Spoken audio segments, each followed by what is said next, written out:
Alright, welcome back to Tubi Ween, and God, we're still doing this, huh? Alright, so our next movie up is, I wanted to revisit an old friend from earlier in this series. I wanted to revisit David Cronenberg, because I liked Shivers so much. So I checked out another movie he has on Tubi called Rabid. Rabid is directed and written by David Cronenberg. It stars Joe Silvers, who was also in Shivers. He was one of the doctors who helped develop the parasite in Shivers. Picture of him here. There he is. Whoa. So, plot synopsis is, imagine a zombie movie. That's about it. It's a little bit more than that. It's kind of interesting, kind of just okay. This is not Shivers, nor is it as interesting, but it's fine. Plot synopsis is, guy and girl are in a motorcycle wreck. Girl is in a coma, is also lit on fire, and she needs to get a skin graft done. And in the description of the movie, it's explained that it's an experimental skin graft. In the movie itself, it seems like a normal procedure. They go into it in depth during the movie, but there's nothing that's said that seems like it's an experimental thing. What ends up happening is she gets the skin graft and is in a coma for about a month, and then wakes up and has like this vagina on her armpit that can spit out like a tendril with a needle on it that she can stick into somebody, drink their blood because she can't eat regular food. It makes her throw up. Very Return of the Living Dead 3. Whenever she does this to somebody, they then get and contract like an advanced form of rabies, which turns these people into zombies that just want to bite other people to spread it because it's spread through the saliva. So if they bite, break skin, spreads. Just shoot him! There! Yeah! And it becomes an epidemic in Ontario, I want to say is where this takes place. It takes place in Ontario. So yeah, it becomes an epidemic in Ontario, and is like then like a plague outbreak movie.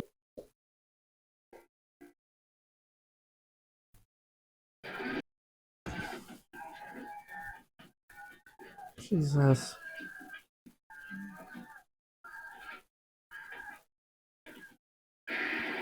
Nice. Oh, yeah, they always just throwing the fucking bodies in the garbage compactor. Oh my god.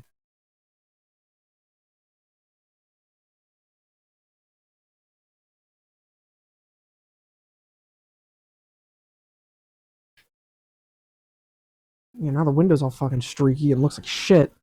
But like it's almost like it's interesting to almost see it from like the perspective of like a regular zombie movie, except now you're seeing it when like falls apart initially, as opposed to like 28 Days Later or The Walking Dead or whatever, where it's been a couple of days, a couple of weeks, maybe some months where society has already fallen and we didn't see the initial starting. So it's kind of cool to see it from that perspective of like, this is the start and how it spreads kind of thing. But throughout the movie, the main guy is trying to get back to the hospital to get to his girlfriend. She has left the hospital and is like just infecting people as she leaves. It's theorized that somebody is the carrier of this. Like this didn't just mutate, like somebody has to be patient zero for this basically. And it's her. And wacky hijinks ensue. The movie ends with our main girl calling her boyfriend, telling him that she isn't sure she's the one spreading this, so to be certain, she's locked herself in a room with a perfectly healthy man, has jabbed him, and now is waiting to see what happens, to which he turns and kills her. And then the movie ends. Somehow she's also outside. Not sure how that's explained, but she's outside and then is taken and put in a garbage compactor and crushed, and the movie's over. It was okay.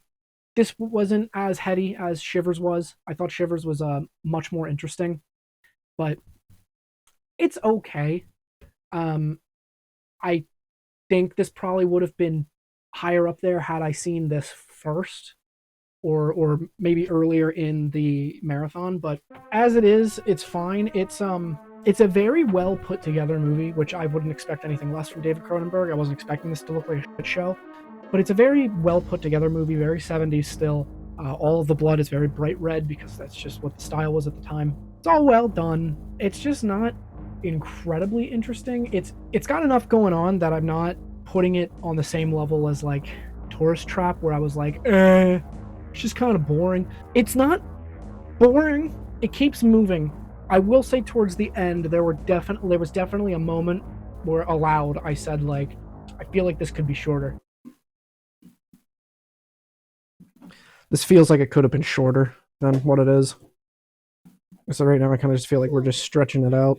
Like I feel like this could have been like a 70, 80 minute run instead of the hour and 30. I think it was hour and 30 something, hour and 34 maybe. It could have been shorter. Like it really felt like they were just kind of dragging for time. It was all right. I don't really think that there's anything too standoutish to say. This will probably be, man, as the series keeps going, these ones just keep getting shorter and shorter, don't they? Because I don't really have much else to say. The movie's just really simple, and what Shivers had on offer was pretty simple plot with an interesting way to take your creature, if you want to call it that. Because I mean, the creature was there, it was the little worm parasites, but then it just became the people who were interesting, and what, you know, that could, what that had implications towards made it interesting. This, it's just woman's got a thing on her armpit that stabs into people, and then they kind of just become zombies. And also, they die off in like hours after they're infected. Like, I think the timeline was they're infected, and then within 6 to 8 hours they become rabid animals, and then they're like rabid animals for like an hour, and then they just die. So like, it was interesting to see the military kind of like have a role to play in this, where they're like invading Ontario to everyone's given like a patch or an ID card to prove that they got like this new enhanced rabies shot before they could go anywhere. They were rounding people up who didn't have it to then go get it, or rounding people up that they might have thought were infected to quarantine them. I could see this being viewed as like an extremist example of what people thought like the pandemic we went through would have been like, but it never got to this point where people were obviously turning into rabid animals and killing people. But I don't know, I thought it was interesting. Maybe, I don't know, maybe after living through a pandemic these movies just aren't that interesting to me. I don't know, after having a kid in the heat of the pandemic, who knows? Yeah, maybe that just doesn't affect me. Who knows? But yeah, I just thought it was okay. I thought it was well made enough. Nothing super standoutish.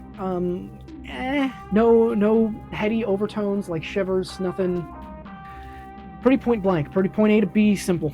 We got a girl. She's infected people. The infected people become zombies. She doesn't believe that she's the one doing it, and she ends up kind of, sort of, killing herself. That's it. It was all right. Overall, it was more interesting than Tourist Trap, but not by much. If this had Chuck Connors in it now, then it probably would have been crazy. If this had Chuck Connors was in this, we'd be telling a whole different story.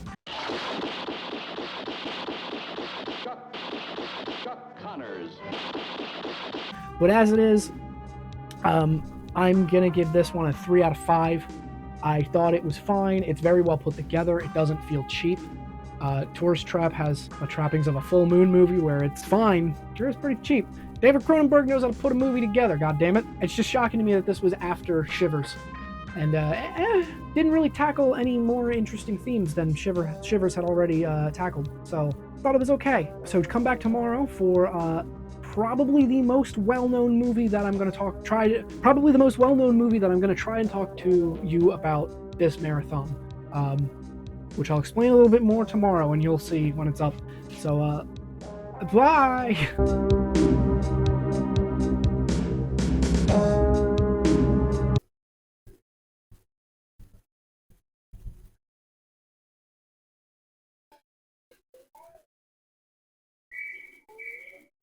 There's straight up just random people on that subway looking at the camera because they didn't know that they were being filmed.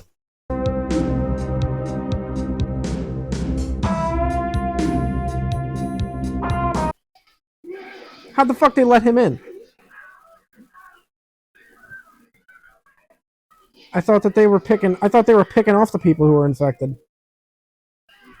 Oof. Oh fuck, Santa! Oh no. Jesus Christ! Oh my god!